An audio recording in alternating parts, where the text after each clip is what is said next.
Então, o que a gente vê hoje na internet são muitas pessoas falando sobre a maçonaria sem ser maçons e pessoas que também podem estar estudando maçonaria de forma irregular, Sim, acreditando que estão dentro muito. dos ritos e das sessões. Mas o que hoje seria um pré-requisito? Quais as principais qualidades que um ser humano precisa ter, os pré-requisitos básicos, né, para que ele possa ser aceito numa loja maçônica? Vamos pro tema, né? Como entrar na maçonaria? Ele é desafiador, porque não existe assim você não tem um desejo, né? Esse desejo inicial de você entrar na maçonaria, se ele não tiver uma justificativa bem plausível, na realidade é pura curiosidade. E a maçonaria, a partir do momento que você se torna maçom, é pro resto da vida, mesmo que você não continue dentro da estrutura. Ou seja, tudo aquilo que você aprendeu, você não desaprende, né? Então, baseado nesse contexto, o que acontece? Normalmente, as maçonarias regulares, elas não têm essa estrutura com interesse de trazer pessoas puramente para angariar recursos. A ideia é exatamente o contrário. O maçom, ele a gente quer trazer pessoas do mundo externo para dentro da maçonaria para agregar, né? E para agregar, essas pessoas precisam querer se melhorar, porque esse é o primeiro objetivo. Maçonaria é o aprendizado contínuo da pessoa com ela mesma.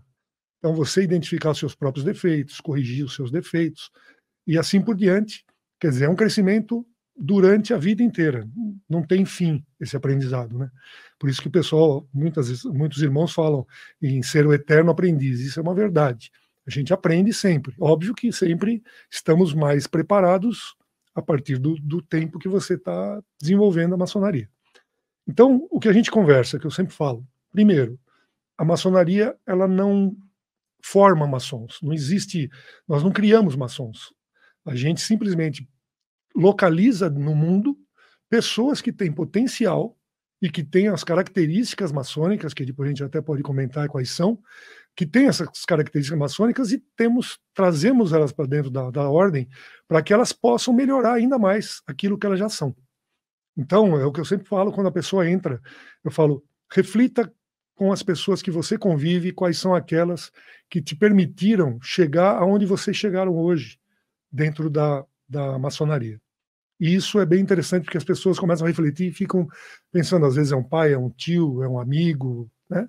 E é isso que é bacana, porque a gente vai lá e simplesmente vai se melhorar, se desenvolver. Então, a primeira característica assim que a gente que é importante é, primeiro, tem que ser maior de idade, né? Ele tem que acreditar num Deus, seja ele qual for. A pergunta foi: existe a maçonaria é uma religião? Não.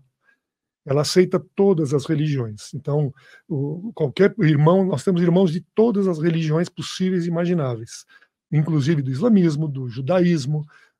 Você pega espíritas de todas as classes, você pega cristãos, evangélicos. Quer dizer, não existe limitação nenhuma quanto a isso. Muito pelo contrário, a gente aprende muito com os conceitos. A gente não tem discussões religiosas dentro do templo, mas nós temos muito conceito de cada um. E o conceito está arraigado no que a pessoa é. Então a gente acaba aprendendo muito com isso, né? Então é isso que é o bacana. E aí você mencionou essas questões, então a gente precisa entender o seguinte, que a maçonaria ela preza muito pela vida do iniciado fora do templo também. Como você sempre menciona, como a gente sempre está conversando.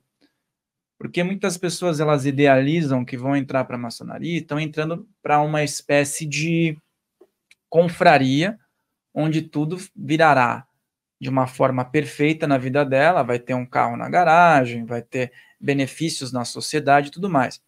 E o maçom, ele trabalha muitos valores fora do templo. Então, isso que você falou é muito importante, porque se a pessoa tem o desejo de ingressar na maçonaria, ela, primeiro, não pode ir visitar para ver como é. Ela precisa Não. passar por um processo rigoroso, né? Bastante E, rigoroso. posteriormente, se for aprovado, a primeira A primeira visita que ele poderá ter já vai ser a iniciação dele. Sim, exatamente. Já tem pessoas comentando aqui, quero dar uma boa tarde aí para o Cristiano Carvalho, que é o nosso membro do canal, sempre presente, e outras pessoas que também interagem aqui e sempre estão participando. Então é muito importante que a gente tenha essa ligação, né, com o público, e nós também valorizamos muito a tua presença aqui. Se você quiser colocar a tua pergunta, coloca a tua pergunta aqui, escreva pergunta antes para facilitar aqui na nossa identificação, e nós teremos a maior satisfação de ler. Se for possível, será respondida. Quero lembrar que aqui nós vamos falar o que é possível dentro de uma live aberta, algumas dúvidas do dia a dia e alguns posicionamentos. Então, já que eu lancei essa pergunta inicial para o pessoal refletir, o que é maçonaria? É uma ordem, religião, seita, sociedade secreta, sociedade discreta? Pois é, a maçonaria, ela iniciou como uma ordem secreta, né? Ela é uma ordem aí centenária, né? Existem algumas visões onde ela começou em 1717, ou seja, ela tem aí 300 e poucos anos, dentro da grande loja da Inglaterra, onde ela passou a se tornar uma maçonaria que é nos moldes de hoje, que é uma maçonaria especulativa, né? Mas ela é muito antiga, muito anterior, e até ela, vamos dizer assim, ela atuou na Idade Média, atuou no renascentismo, no iluminismo. Ela tem todo um processo de crescimento, onde ela começou realmente nos pedreiros, que maçom, na realidade, é pedreiro, e esses pedreiros tinham liberdade de cruzar todos os feudos, porque eles tinham um conhecimento técnico de construção que fazia com que eles pudessem fazer construções em várias regiões. Então, todos os feudos permitiam a passagem deles, por isso são maçons livres e aceitos, como eles comentavam na época. Baseado nessa estrutura, eles criaram, obviamente, sinais e segredos para que ninguém pudesse, um leigo não tivesse essas informações, né? E para isso eles criaram sinais, criaram toques, toda uma estrutura para se proteger e aí se tornar esses homens livres dentro de um ambiente onde só existiam os feudos, né?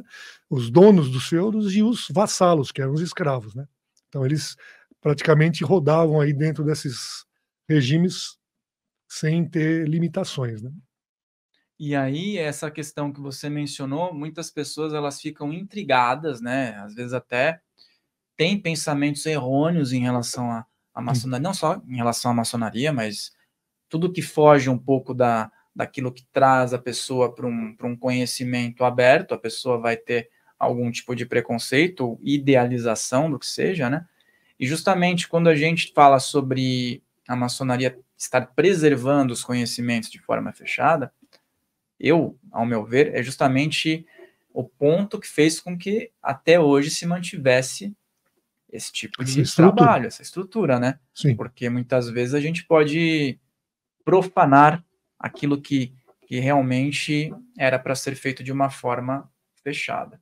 Se você gostou desse corte, lembre-se de deixar seu like, de se inscrever nesse canal e fortalece nosso canal principal, porque todos os cortes vêm dele. Se inscreve no canal oficial Filhos do Todo e o episódio completo está aqui na descrição. Fael Molina falando, um grande abraço.